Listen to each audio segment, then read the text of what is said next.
સાહેબ કોને મરદ માણા કહો છો? અહીંયા જસાપુરના પાદરમાં વયા જાઓ કે જસાપર ગામની અંદર દુશ્મનો એક બે નહીં પણ 18 ઘોડાની ઘુમરી વાગવા મંડાણી ગામને ભાંગવા માટે થઈને. અને તે દી મૂળજી બાપા ચોથાણી અને ઈ કણબીના દીકરાને ખબર પડીને જેમ ગડગડતી દોડ દીધી અને 18 ના ટોળામાં તે દી મૂળજી બાપા એકલા અને ઝાકાઝીક ધીંગાણું જામ્યું. જેમ હલ્દી ઘાટીના મેદાનમાં રાણા પ્રતાપનો ચેતક બે ગાંડા છેતા એમ તેદી મૂળજી બાપાનું મસ્તક છે ધડથી જુદું થઈ જાય અને ધડ છે ગાંડું તૂર બન્યું છે દુશ્મનોની હારે લડવા માટે. અને તેદી આકડ દુશ્મનો ભાગતા જઈને પાછળ ધડ લડવા માટે થઈને નીકળું 2 કિલોમીટર લગીને વીયું ગયું હતું.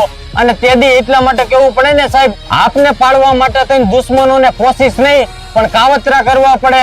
અને તેદી મૂળજી બાપાને પાડવા માટે થઈને દુશ્મનોને કોશિશ નહીં કાવતરા કરવા પડ્યા હતા. અને તેદી એના ગામના એક પણ ઘરને ભંગાવા નહોતું દીધું.